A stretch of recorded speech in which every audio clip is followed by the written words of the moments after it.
નમસ્કાર, હું નંદની। કહેવાય છે કે ડોક્ટર જીવન બચાવે છે, પરંતુ દર્દીની સંભાળ અને સારવારને પૂર્ણતા આપવાનું કામ એક નર્સ કરે છે। આજના સમયમાં નર્સિંગ માત્ર એક વ્યવસાય નથી, પરંતુ સેવા, સમર્પણ અને માનવતાનું જીવંત ઉદાહરણ છે। દેશ અને દુનિયામાં ગુણવત્તાસભર હેલ્થકેરની માંગ સતત વધી રહી છે, ત્યારે નર્સિંગ ક્ષેત્ર યુવાનો માટે ઉજ્જવળ કારકિર્દી તરીકે ઉભરી રહ્યું છે।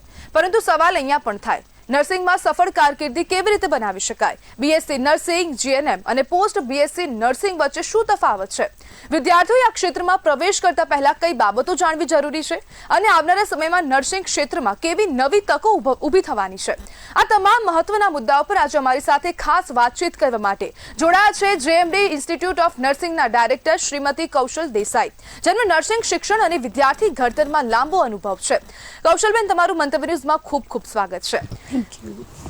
કૌશલબેન, જે પ્રમાણે હાલ અનેક કોલેજો છે, તમે જેએમડી નર્સિંગ કોલેજના ડાયરેક્ટર છો, તો જેએમડી નર્સિંગ કોલેજ સૌથી પહેલા અનેક અન્ય નર્સિંગ કોલેજો કરતા અલગ કેમ છે? એક સારી નર્સિંગ ઇન્સ્ટિટ્યૂટ જો સ્ટુડન્ટને શોધવી હોય કે કઈ ઇન્સ્ટિટ્યૂટ સારી કહેવાય, તો એ ફક્ત એનું બિલ્ડિંગ કે એ જોઈને સ્ટુડન્ટ ભ્રમિત ના થઈ જાય, પણ સૌથી પહેલાં એ લોકો એ જુએ કે એ ઇન્સ્ટિટ્યૂટની માન્યતા કેન્દ્રની આઈએનસી સાથે જોડાયેલું છે કે પછી ગુજરાત નર્સિંગ કાઉન્સિલ સાથે જોડાયેલ છે કે નહીં।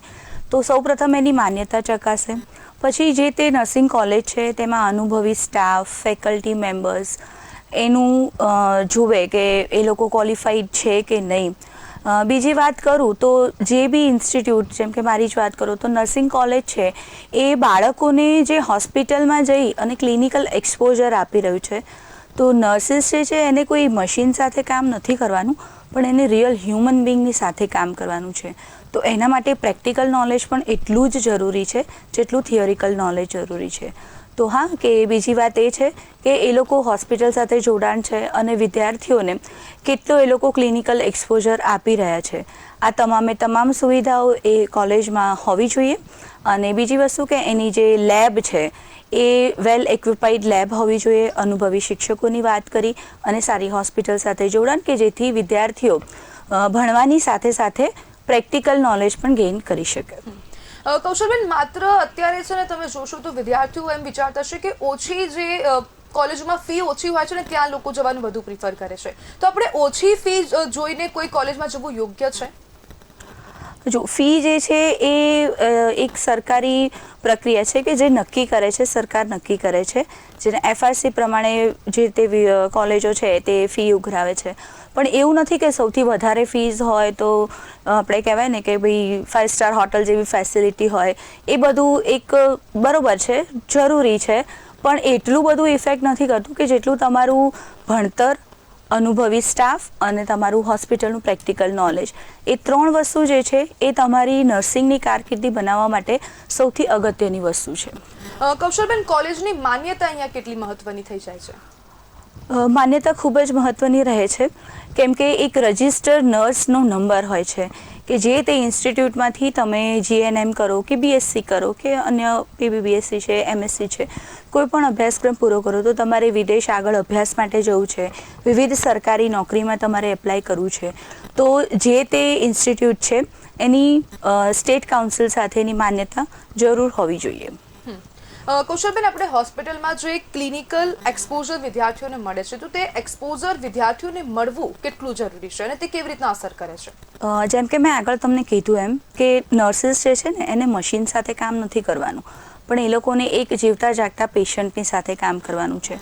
અને નર્સ જે છે એ કહેવાય કે હોસ્પિટલનું હૃદય છે, કે જ્યારે કોઈ પણ પેશન્ટ એની દુઃખમાં આપણી સાથે વિઝિટ કરે છે હોસ્પિટલની, તો સૌથી પહેલાં એ નર્સને મળે છે, નર્સની સાથે એનું ફર્સ્ટ કન્વર્ઝેશન થાય છે। અને જો નર્સ એને કહી દે ને પેશન્ટને કે ના હો બધું સારું થઈ જશે, બધું નોર્મલ છે, બસ થોડીક દવા લેવાની છે અને ઠીક થઈ જશે, તો વિદ્યાર્થીઓ આપણે નર્સ બનાવી રહ્યા છીએ, એ લોકોને નર્સિંગનું એજ્યુકેશન આપી રહ્યા છે, તો એટલું જ જરૂરી છે કે એ લોકો પણ હોસ્પિટલમાં, જેમ કે ઓટી ડિપાર્ટમેન્ટ છે, આઈસીયુ છે, ક્રિટિકલ કેર ડિપાર્ટમેન્ટ છે, ત્યાં આગળ એ લોકોને એ જવા મળે, એ લોકો જોવે અને ત્યાંથી અનુભવી સ્ટાફ નર્સ જે છે એની સાથે રહીને એ લોકો શીખે। તો ભણતરની સાથે સાથે, એટલે કે જેમ એકેડેમિક્સ એ લોકો ભણી રહ્યા છે, નોટ્સ બનાવે છે, એટલું જ જરૂરી છે કે એ લોકોને ક્લિનિકલ એક્સપોઝર મળે। કૌશલબેન, કોલેજમાં જે ફેકલ્ટી હોય છે, બરાબર, ફેકલ્ટીની સાથે સાથે લેબ, આ દરેકની ગુણવત્તા વિદ્યાર્થીઓ કેવી રીતે ચકાસી શકે? વિદ્યાર્થીઓ પાસે જે ભૂતપૂર્વ વિદ્યાર્થીઓ છે, જેમ કે હું મારી કોલેજની વાત કરું તો અમારી કોલેજ જે છે એ ઘણા વર્ષોથી મતલબ 4થી કે 5મી બેચ અત્યારે પાસ આઉટ થઈ ગઈ હશે. તો જે જૂના વિદ્યાર્થીઓ છે અત્યારે વિવિધ જગ્યાએ એ લોકો સારી એવી જોબ કરી રહ્યા છે અને ઉચ્ચ અભ્યાસ માટે એ લોકો વિદેશી કન્ટ્રી જેમ કે UK છે, USA છે, ગલ્ફ કન્ટ્રીઝ છે, જર્મની છે, એવી ઘણી બધી જગ્યાએ વિદ્યાર્થીઓ અત્યારે ઉચ્ચ અભ્યાસ કરી રહ્યા છે. તો જે નવા વિદ્યાર્થી છે એ ચોક્કસથી જૂના વિદ્યાર્થીઓ સાથે કનેક્ટ કરીને એમના અનુભવો જે છે એ પૂછી શકે છે કે ફેકલ્ટી સાથેના, કોલેજ સાથેના કે પછી ક્લિનિકના કેવા અનુભવ રહ્યા છે. તો એ રીતે એ લોકો ગુણવત્તા ચેક કરી શકે છે. કૌશલબેન, પ્લેસમેન્ટ અને ખાસ કરીને ઇન્ટર્નશિપનું મહત્વ કેટલું થઈ જાય છે? જેમ કે મેં કીધું કે અભ્યાસક્રમની મુજબ તમે એકેડેમિક્સમાં તો તમે મેળવી લો છો, વાંચીને પાસ કરી લો છો પરીક્ષા, પણ એના પછી છે અમુક પીરિયડ માટેની ઇન્ટર્નશિપ આવે છે. તો એ ઇન્ટર્નશિપમાં વિદ્યાર્થીઓને કમ્પલસરી હોસ્પિટલમાં મોકલવામાં આવે છે અને એ લોકોને અમુક અવર્સની ડ્યુટી કરવાની હોય છે. તો એ વિદ્યાર્થી કાળ દરમિયાન એ લોકોનો ખૂબ જ મહત્વપૂર્ણ તબક્કો છે કે જ્યારે એ લોકોની પાસે ચોપડીનું જ્ઞાન તો છે પણ એને ઇમ્પ્લિમેન્ટ કેવી રીતે કરવું, રિયલ વર્લ્ડમાં એ લોકો કઈ રીતે સર્વાઈવ કરી શકે અને એમની પાછળ જ્યારે ભણ્યા પછીની જે દુનિયા છે તે બહુ વિશાળ છે અને તેમાં એ લોકોએ સર્વાઈવ કરવાનું છે, સારી જોબ મેળવવાની છે. તો એમના માટે એ બહુ જ ઇમ્પોર્ટન્ટ પાર્ટ છે. કૌશલબેન, આ જે ઇન્ટર્નશિપ છે, પ્લેસમેન્ટ છે, તે ખુદ કોલેજ આપે છે કે પછી વિદ્યાર્થીઓને જાતે શોધવી પડે છે? મારી કોલેજની સ્પેશિયલી આપણે વાત કરીએ તો જ્યારે પણ અમારા સ્ટુડન્ટ પાસ આઉટ થાય છે અને ખૂબ જ સારું રિઝલ્ટ એ લોકો આપી રહ્યા છે. અત્યારે ગુજરાત યુનિવર્સિટીમાં રેન્કિંગ સ્ટુડન્ટમાં અમારા સ્ટુડન્ટ રહી ચૂક્યા છે.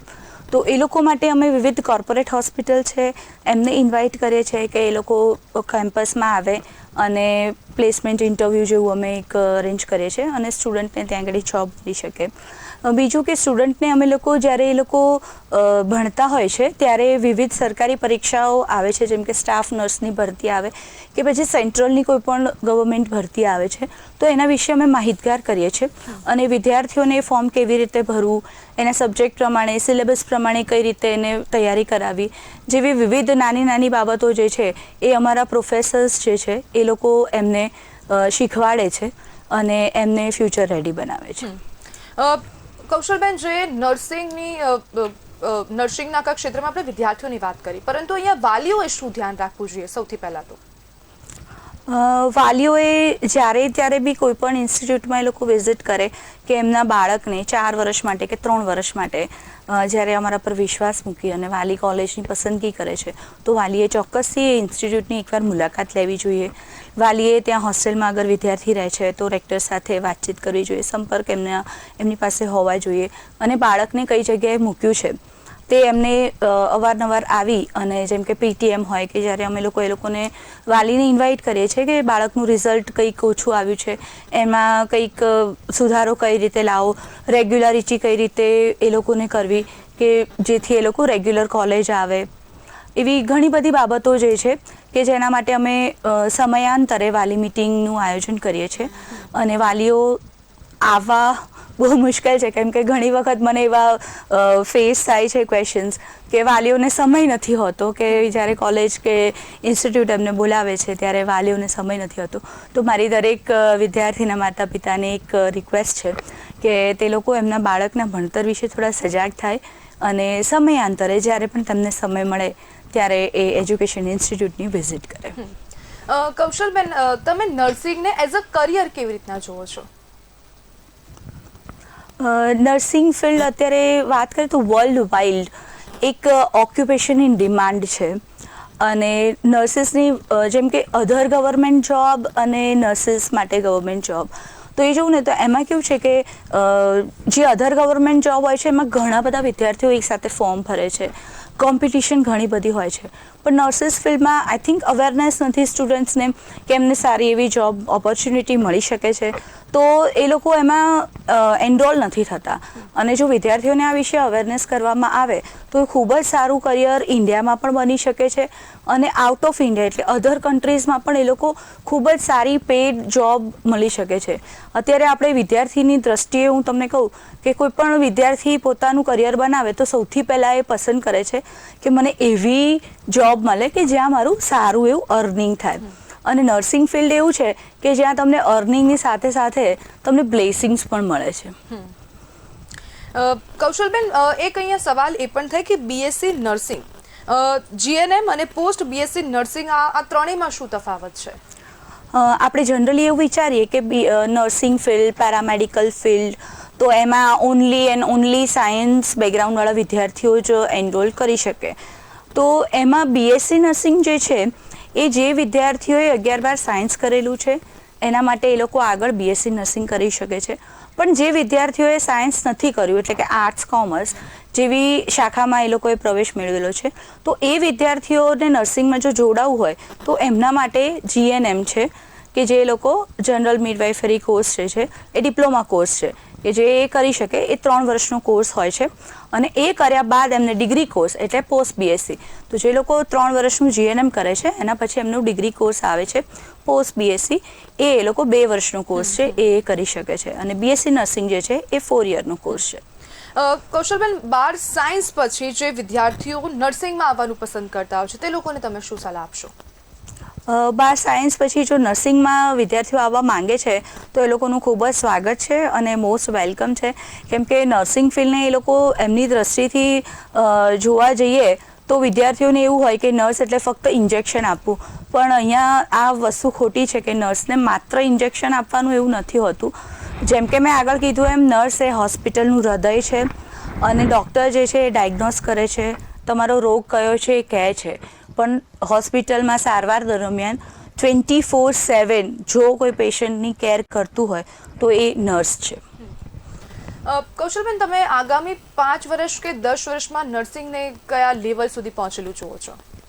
હું ફ્યુચરની વાત કરું કે આગામી 5 કે 10 વર્ષમાં તો અત્યારે જે પ્રમાણે નર્સિંગની ડિમાન્ડ વધી રહી છે all over the world after pandemic આપણે જોયું કે કોરોના પછી કેટલી ગંભીર સ્થિતિ થઈ ગઈ. ત્યાર પછી આપણે જોઈએ તો આખી દુનિયામાં એક નર્સિંગની ડિમાન્ડ અત્યારે ક્રિએટ થઈ છે. તમે અત્યારે ઘણી બધી એવી જાહેરાતો કે જેવી જોબ વેકેન્સીઝને બધું હું જોઈ રહી છું કે જેમ કે જર્મનીમાં છે તો ત્યાં પણ હાઈ પેઇડ જોબ્સ મળે છે નર્સને. પછી જે યુએસએ છે, યુકે છે એવી કન્ટ્રીઝ પણ જે છે એ કેર હોમમાં એ લોકોને જોબ આપે છે નર્સિસને.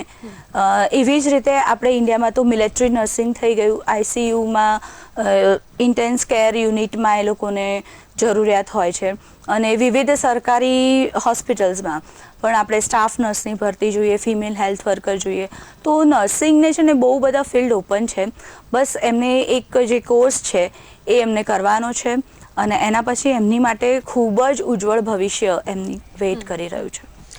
કૌશલબેન, તમે આજકાલ આપણે જોઈએ ને તો એઆઈ બહુ આવી ગયું છે, નવી નવી ટેકનોલોજી પણ ખૂબ વિકસી રહી છે. તો શું હવે આ એઆઈ અને નવી ટેકનોલોજીની વચ્ચે નર્સોનું ભવિષ્ય એટલું જ ઉજ્જવળ છે કે પછી ક્યાંક ને ક્યાંક પાછું પડશે? હું એવું ચોક્કસથી કહીશ કે એઆઈ આવવાથી છે ને એઆઈ એ નર્સિંગનું આસિસ્ટન્ટ બનશે. નર્સિંગની જોબ એમાં ખતરામાં નથી આવવાની કેમ કે એઆઈ જે છે એ ડેટા કલેક્ટ કરી શકશે, પેશન્ટના રેકોર્ડ મેન્ટેન કરી શકશે. તો ચોક્કસ એવું કહીશ કે નર્સિંગ ફિલ્ડમાં નર્સિસના ભવિષ્યને કોઈ ખતરો એઆઈના આવવાથી નથી, પણ ચોક્કસથી ફાયદો જરૂર છે કે એઆઈ જે છે એ નર્સિસનું આસિસ્ટન્ટ બની શકશે. કૌશલબેન, નર્સિંગમાં ક્યાંક ને ક્યાંક સ્પેશિયલાઇઝેશન પણ હોય છે અને ભારતમાં ખાસ કરીને કયા સ્પેશિયલાઇઝેશનની માંગ વધારે છે? નર્સિંગ ફિલ્ડમાં સ્પેશિયલાઇઝેશન વિવિધ સ્પેશિયાલિટી હોય છે જેમ કે ચાઇલ્ડ કેર છે, ગાયનિક છે. એ રીતે એ લોકો સ્પેશિયલાઇઝેશન કરે પણ એમાં હું તમને બાયફર્ગેટ કરીને ચોક્કસથી નથી કહી શકતી કે આ જ સ્પેશિયલાઇઝેશન કરેલું હશે એને જ ફ્યુચરમાં સારી એવી જોબ કે કારકિર્દી મળશે. પણ નર્સિસ એક આખા એક કહેવાય ને કે પેકેજ એમાં હું જોઈ રહી છું કે એવું અલગ અલગ રીતે હું એવું બાયફર્ગેટ નથી કરી શકતી કે આ ફિલ્ડમાં વધારે જોબ છે કે આ સ્પેશિયલાઇઝેશન કરશે તેમને વધારે જોબ મળશે. કૌશલબેન, બીએસસી નર્સિંગ પછી આગળ કયા ઉચ્ચ અભ્યાસના વિકલ્પો ઉપલબ્ધ છે? બીએસસી નર્સિંગ જે 4 વર્ષનો કોર્સ છે એ કર્યા પછી એ લોકોએ 1 વર્ષનો અનુભવ લેવાનો હોય છે. ત્યારબાદ વિદ્યાર્થી જે છે ઉચ્ચ અભ્યાસ માટે એમએસસી નર્સિંગમાં પણ જઈ શકે છે. અને માસ્ટર્સ કોર્સ વિવિધ એમને જો કરવા હોય તો ઇન્ડિયામાં તો પોસિબલ છે જ, એઝ વેલ એઝ એ લોકો બહારની કન્ટ્રીઝમાં પણ એ લોકોને આગળ ભણવા જવું હોય ઉચ્ચ અભ્યાસ માટે તો એ લોકો ચોક્કસથી માસ્ટર્સ કોર્સમાં એડમિશન લઈ શકે છે. કૌશલબેન, સરકારી નોકરી અને ખાનગી હોસ્પિટલમાં કારકિર્દીને તમે કેવી રીતના જોશો? આ બંનેની તુલના કેવી રીતના થઈ શકે? વેલ, સરકારી નોકરી અને પ્રાઇવેટ હોસ્પિટલની તુલના કરવી થોડી મુશ્કેલ છે, કેમ કે સરકારી નોકરીને આપણે બધા અત્યારે એવું વિચારીને આપણું માઇન્ડસેટ છે કે એક સ્ટેબિલિટી,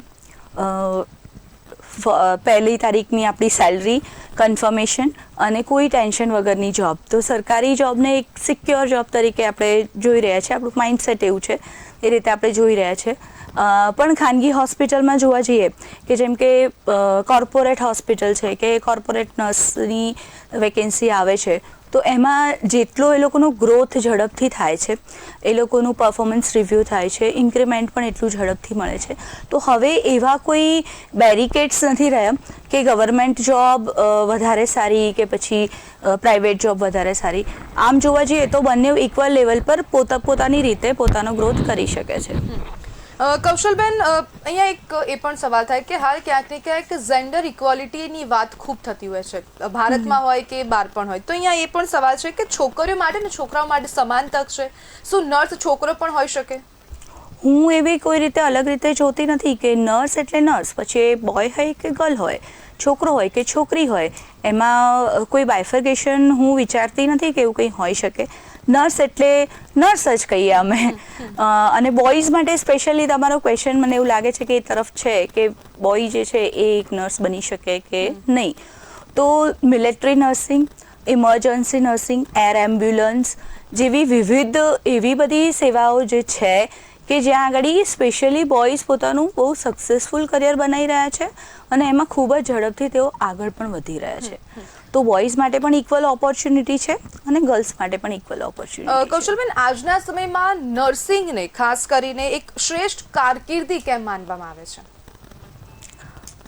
નર્સિંગને જેમ મેં આગળ પણ કહ્યું તો રિપીટ કરવા માંગીશ કે નર્સિંગમાં તમને સેવાની સાથે સાથે મેવા પણ મળે છે, એટલે કે તમને સેલરી પણ મળે છે અને ખૂબ બધા આશીર્વાદ પણ મળે છે, બ્લેસિંગ્સ પણ મળે છે. કે જ્યારે હોસ્પિટલમાં એક દર્દી પોતાની પીડાથી આવે છે ત્યારે એના રિલેટિવ્સ છે, એના સગા સંબંધીઓ છે, એને સાંત્વના આપવી, એમનું મેન્ટલ કન્ડિશન સ્ટેબલ કરવું, કે એ બધા ગુણો જે છે ને એ નર્સની અંદર હોય છે.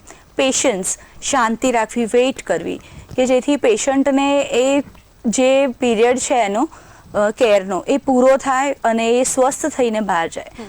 તો નર્સિસ એની અંદર એ કહેવાય ને કે બધું ઇનબિલ્ટ હોય છે. હું એ રીતે જોઉં છું નર્સિસને.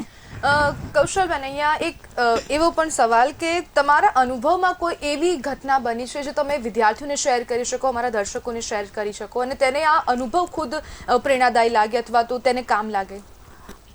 જો હું મારી જ વાત કરું કે મારા વિદ્યાર્થી કાળ દરમિયાન તો મારું જે એજ્યુકેશન છે, મારું જે ફેમિલી બેકગ્રાઉન્ડ છે, ત્યાંથી અહીંયા સુધી પહોંચવા માટે મેં ખુદ બહુ એક સ્ટ્રગલ કરી છે.